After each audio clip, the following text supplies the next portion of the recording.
Good afternoon and welcome to the weekly update from the Department of Behavioral Health. Oopsie, I don't have my slides here, Brian. 1 second, please. Minor technical difficulty. Let's see.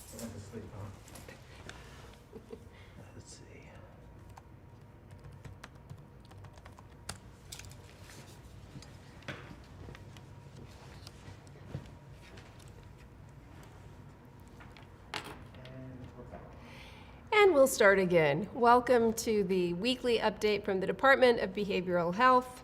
I will jump right in. It remains Pride Month, and we have several activities. I'm going to highlight, as I did last week, a couple of speaker panels that we had. One occurred yesterday.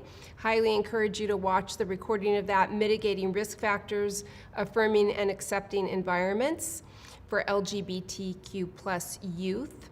And then on the 25th, Improving Care Through Understanding the Intersectionalities of LGBTQ plus persons served. And then I would also highly encourage you to go on a bit of a hunt for a little new pin we have, which is a rainbow ribbon. And so it'll be a good way for you to get engaged and active for Pride Month. All right. I also, before I jump into the COVID update, wanted to talk a little bit about deaths by overdose. You may have seen a press conference last Friday and some activities by law enforcement and our department and schools, and a lot of partners coming together around an increase in overdose deaths. So on the screen, you can see the trend that we have for overdose deaths in Fresno County. And we went from 164 in the calendar year 2019 to 254 in the calendar year 2020. Of particular concern is fentanyl. And I need to acknowledge and highlight even that methamphetamine remains our most widely used drug, particularly by adults in Fresno County who have a substance use disorder, and by far methamphetamine causes more drug overdose deaths, both in terms of when a single type of drug is on board and an overdose occurs, as well as in combination. So in 2020, when we had 254 deaths, there were 184 deaths where a single drug was on board. 121 of those were methamphetamine, and only 17 of those were due to fentanyl.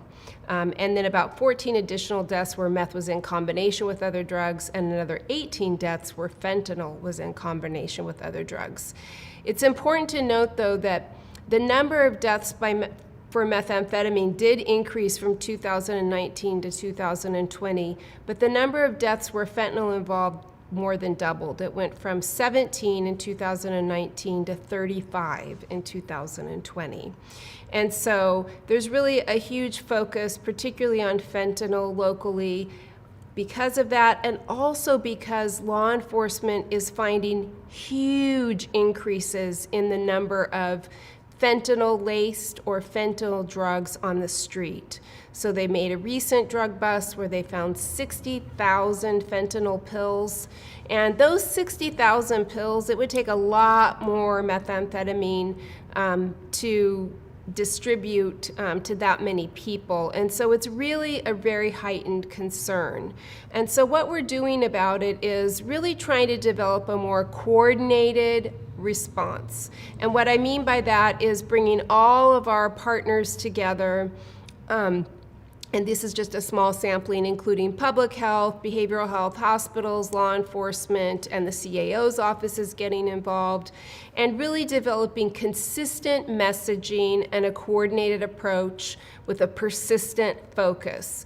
This recent increased focus is positive in the sense that it keeps us on task and brings everyone together around an issue, but recent overdose deaths are not going to end if we don't change our approach. And so coming together and developing this consistent messaging is really important.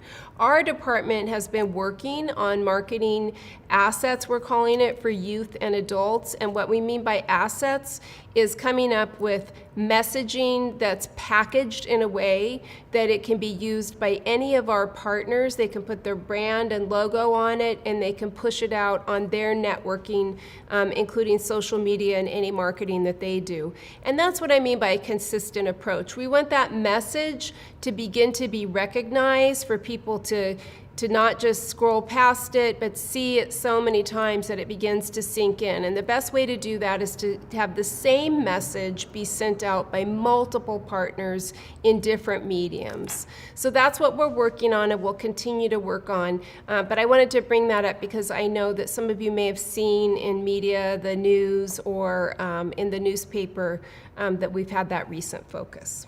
All right, on to COVID.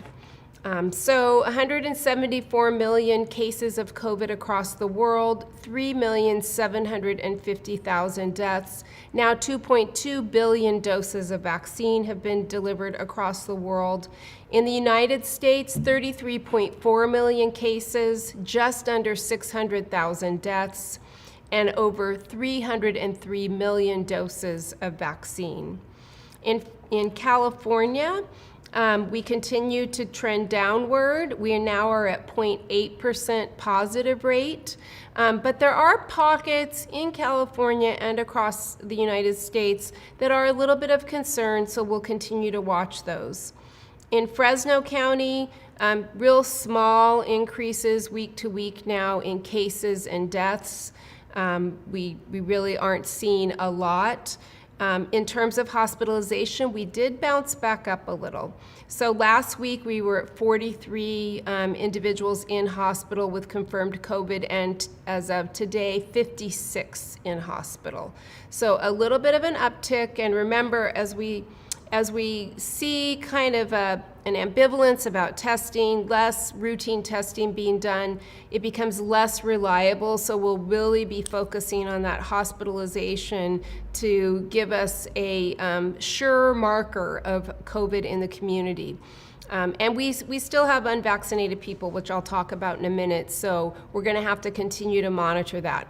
56 in hospital is not a grave concern. We still have quite a few ICU beds, very few hospital staff out due to COVID. And remember that combination before we got the vaccination was both a surge in the number of people with COVID and a surge in the number of hospital staff with COVID, making fewer staff for more people. Really a difficult combination of what we were trying to avoid with all of our different restrictions and lockdowns. And so now that we've got a lot of the hospital staff vaccinated and more of our general community vaccinated, we can tolerate a little more COVID in the hospital. And again, a reminder, COVID is with us to stay for the time being. Even though vaccinations have increased, even though the state's going to reopen, even though we're going to return to on-site work, COVID isn't going away. And while those of us who've been vaccinated have a significantly improved chance of not getting COVID, or at least not getting sick or dying of COVID, we still can get COVID. We still can get sick and die of COVID. So we still need to be vigilant with what we do. In terms of our tier, we bop back down into the yellow tier for positivity, which is the least risk level. But next week, there will be no tiers. So across the state, you see more and more counties out of the red tier. The only ones remaining in the red tier this week are Del Norte, Shasta, and Yuba counties. But again, as of next week, which I'll talk about in a minute, those tiers go away. In terms of vaccinations, 827,312 doses have now been delivered. We're now over 50% for individuals who are eligible for the vaccine, and we have 351,469 fully vaccinated, another 87,069 partially. That means they've gotten one dose of the 2-dose vaccines. And then for individuals over the age of 65, really tiny increases, less than 1%, but we are up at 83.4%, which is awesome. So overall in Fresno County, we continue to see cases trending down. We did see hospitalizations go slightly up, so we'll watch that closely. Deaths have definitely slowed, but they do continue, and we continue to have vaccinations available for 12 and older. Nationally, overall trending downward. Some pockets, as I mentioned earlier, that require continued vigilance. And then last week, I think we talked about 25 million doses being made available worldwide by the United States. And this week, we've upped the ante. 500 million doses were announced today. Vaccines will be purchased by the United States to share worldwide. And just a gentle reminder that it's easy to become insulated and narrow-focused and just worry about Fresno County or California or even the United States. But the more rampant COVID is across the world, the higher risk to all of us that these different variants will emerge or that we'll get a surge in cases such that we really can't get back to normal life. And that could be mean things like supply chains getting messed up, limited travel, all those restrictions that we experienced earlier could come back even if we don't have a surge in cases here. So this is really one of those times where the world feels a lot smaller than it does at other times, in that what's happening in other parts of the world really does impact us. So it's a really positive sign that the United States is going to get these vaccine doses out, and hopefully we'll see the rest of the world catch up with us in terms of vaccination. So what does happen next week on June 15th? Well, the tier system ends. So this tracking of our yellow, orange, red, purple tiers goes away, and the state reopens, which means generally those restrictions of occupancy and restaurants and other types of retail and religious and such will go away, and every place can fully reopen. Some restrictions will remain until around October 1st is what they're saying, and that is masking guidelines and the CDC travel guidelines remain. We did have Cal OSHA publish guidelines last week, which frankly are a little confusing to some of us.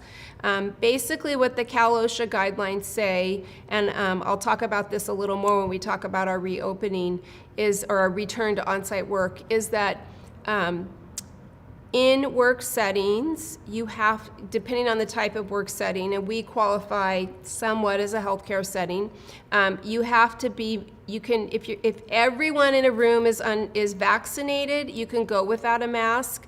But if any one person is unvaccinated, then everyone has to wear a mask, and we have to keep 6-foot distance. So we've delayed a tiny bit, yet again, our publication of our return to on-site work as we sort through that. There was a bit of confusion expressed across the state, and so I know they are re-looking at those guidelines, so we're going to give it another day or two and see if we can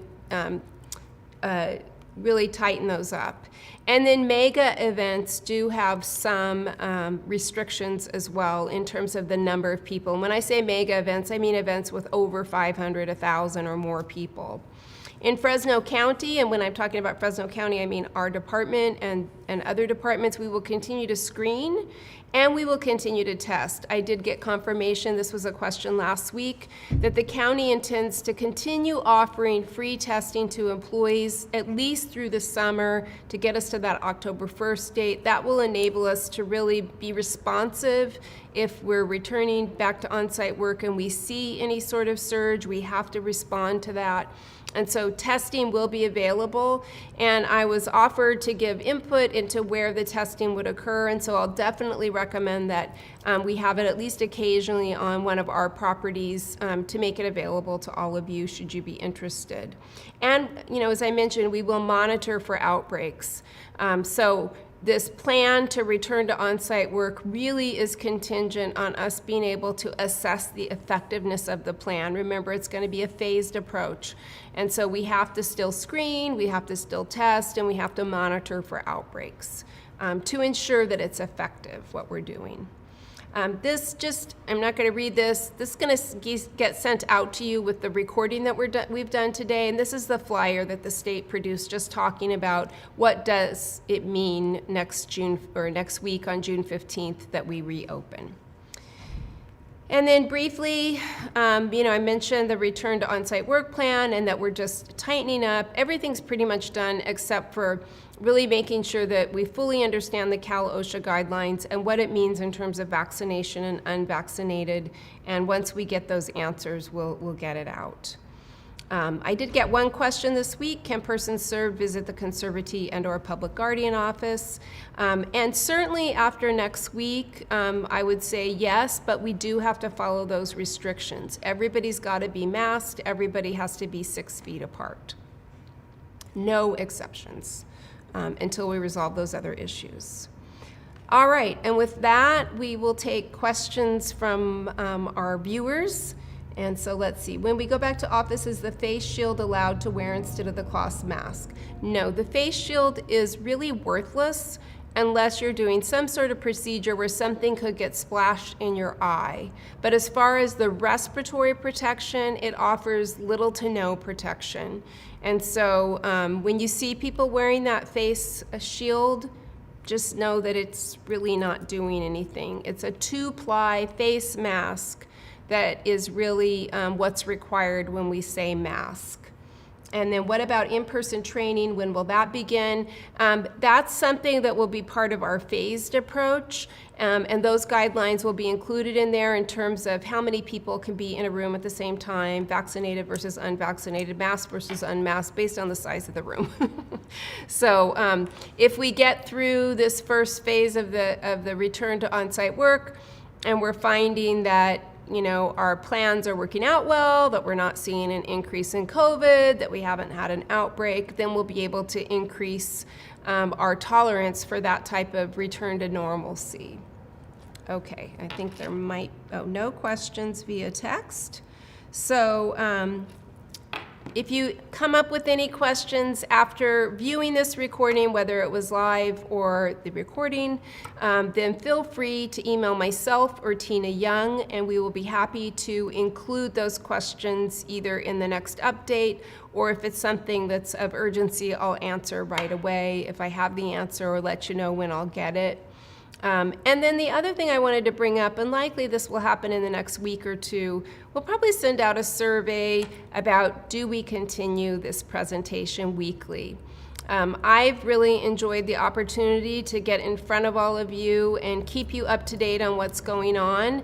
But as things settle down and we get back to normal, it might not be a good use of your or my time, but I do want to keep something in place, whether that's a weekly email update or whether that's a less frequent video update. I'm open to that, and I want to make sure that we keep this communication going. And so expect in the next few weeks to see some sort of survey where we'll ask that question. In the meantime, have a great weekend. Sorry. A late breaking question has come in. On YouTube. Oh, on YouTube, okay. I hear this about people, if people are fully vaccinated, we can be unmasked. My question is, are we to ask people if they are vaccinated? Wouldn't that be like invading someone's privacy? Great question.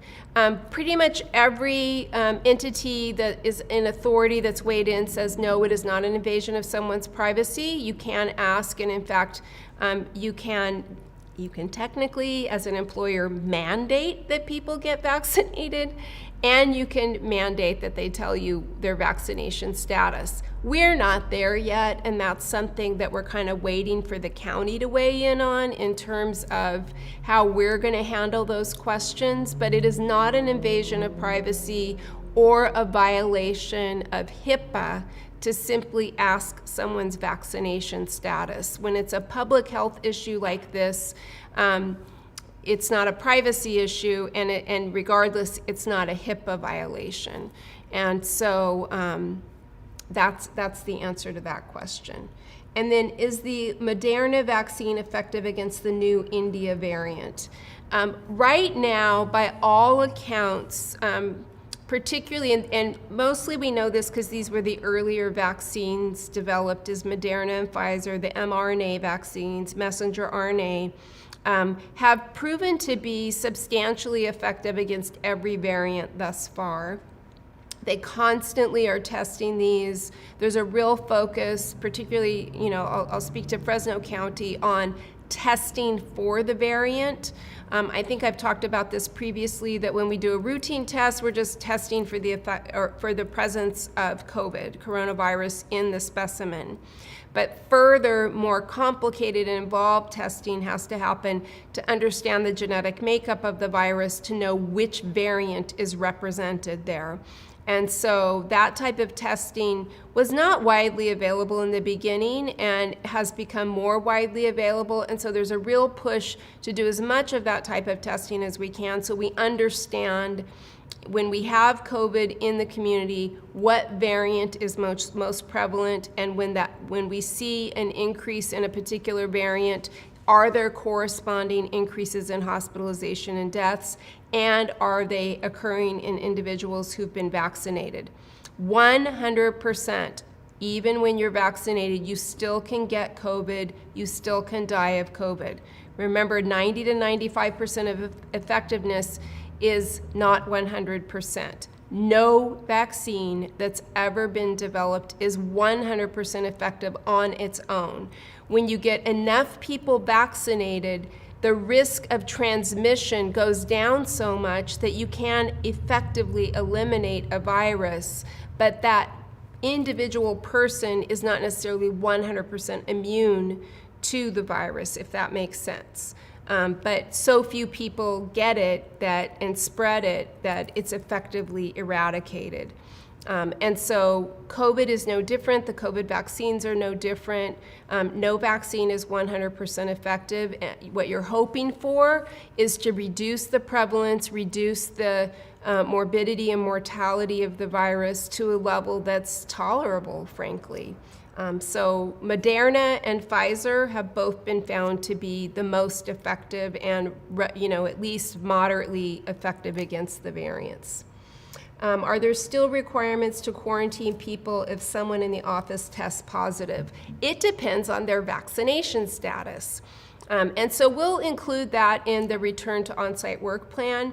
And I'm not going to tell you specifically what it is because I'm afraid I'll misstate it, and I want to make sure I get you the right answer.